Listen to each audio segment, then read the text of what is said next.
Vous êtes nombreux à me remonter des problèmes de lecture de vos vidéos enregistrées avec votre drone. Vous n'arrivez pas à les lire sur votre smartphone ou alors sur votre ordinateur, ou vous arrivez à les lire sur l'un et pas sur l'autre. Donc là, ce n'est pas directement lié à la prise de vue, c'est surtout lié la plupart du temps à un problème logiciel, un problème informatique. C'est dû à l'encodage, c'est-à-dire au format auquel la vidéo a été enregistrée, qui n'est pas donc lisible par la machine avec laquelle vous la lisez. Donc pour ça, il va falloir utiliser un codec, donc un petit logiciel qui va permettre justement de décrypter, de décoder ce format-là.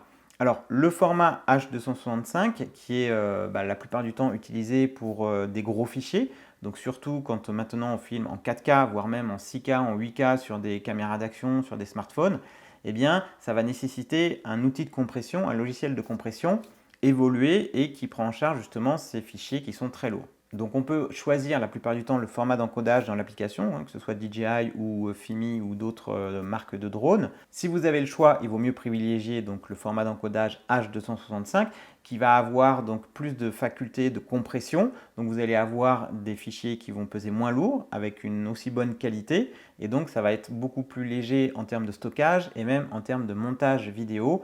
Les fichiers vont être beaucoup plus optimisés pour ça. L'inconvénient du H265, c'est que toutes les machines récentes ne le lisent pas forcément. Par exemple, un ordinateur basique, si on n'a pas les bons codecs d'installer, eh bien le player Windows ne sera pas en mesure de lire le fichier en H265. Idem pour certains smartphones et idem pour certains Mac anciens, d'après ce que j'ai cru comprendre, même si je ne suis pas expert en informatique.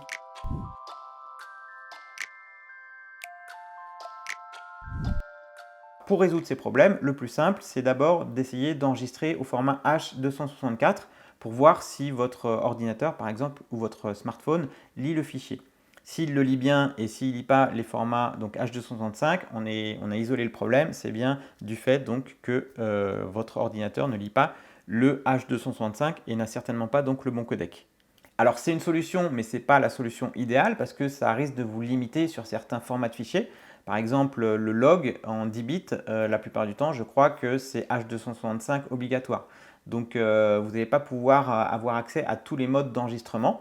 Et si on évolue vers des drones ou même des caméras qui enregistrent en 6K, 8K, eh bien, il y a de fortes chances qu'on soit limité impérativement avec le H265 au niveau du format d'encodage. Donc, ça peut dépanner. Vous passez en H264 et vous pouvez filmer vos séquences et les lire sur votre ordinateur. Mais la solution la plus cohérente serait d'installer les bons logiciels, donc les bons codecs.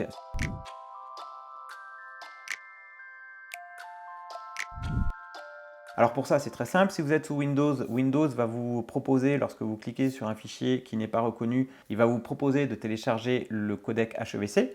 Alors il va vous proposer une version payante, alors certes qui est vraiment pas chère, mais il existe une version gratuite du codec HEVC qui est souvent intégrée dans des packs de codecs DivX ou des players vidéo. Donc je vous mets quelques liens dans la description. Donc vous pourrez télécharger différents packs de codecs qui vont vous inclure justement le codec HEVC. Alors sur les Macs, c'est la même chose, d'après ce que j'ai pu comprendre. Donc s'il est assez ancien, il faut rechercher, donc télécharger le codec HEVC. Vous avez également un player, un lecteur vidéo que je vous recommande, c'est VLC, qui permet en théorie justement de lire les formats H265, même si vous n'avez pas le codec d'installer. Mais votre ordinateur ne pourra pas, par exemple, afficher la vignette ou lire correctement lorsque vous l'intégrerez dans votre logiciel de montage. Par défaut, ça peut arriver aussi sur certains smartphones qui ne peuvent pas donc lire ce format de fichier. À ce moment-là, il faut choisir un player et le codec adéquat justement pour lire ce format de fichier. Alors au final, une fois qu'on a les bons codecs, ça se résout assez facilement.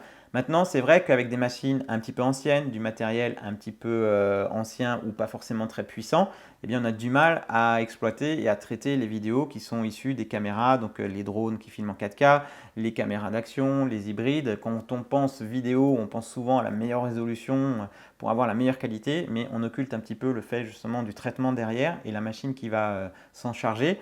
Donc, c'est pour ça que c'est recommandé d'avoir des machines assez récentes, avec beaucoup de RAM, avec un processeur puissant, pour éviter que vos vidéos saccadent et que vous puissiez les lire de manière fluide et que vous puissiez travailler dans vos logiciels de montage sans être embêté. D'ailleurs, quand vous me demandez quel ordinateur je recommande pour faire du montage, je vous oriente souvent vers des ordinateurs gaming parce que ce sont souvent des ordinateurs assez puissants, qui ont beaucoup de RAM, qui ont un processeur donc assez véloce et qui permettent justement de traiter les images au montage, ou alors l'Apple Mac Mini, le M1 avec la dernière puce, donc Apple M1, qui fonctionne très bien, même si tous les logiciels de montage ne sont pas encore compatibles.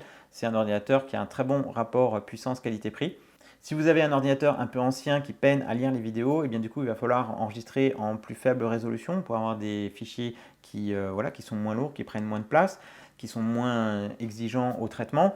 Mais c'est un peu dommage de se limiter, d'acheter un beau drone qui filme en 4K et de ne pas pouvoir les exploiter sur son ordinateur. Donc c'est sûr qu'on n'en parle pas assez souvent, mais lorsqu'on achète une belle caméra, un beau drone, eh bien, il faut aussi l'outil derrière qui permet de le traiter. Alors voilà pour cette petite vidéo informatique. Alors ce n'est pas mon domaine de prédilection, mais voilà, j'espère que ça pourra en aider certains. Je vous mets dans la description quelques liens pour télécharger justement des packs de codecs et le fameux codec HEVC. Et d'ici là, eh bien, je vous dis à bientôt pour de prochaines vidéos. Ciao!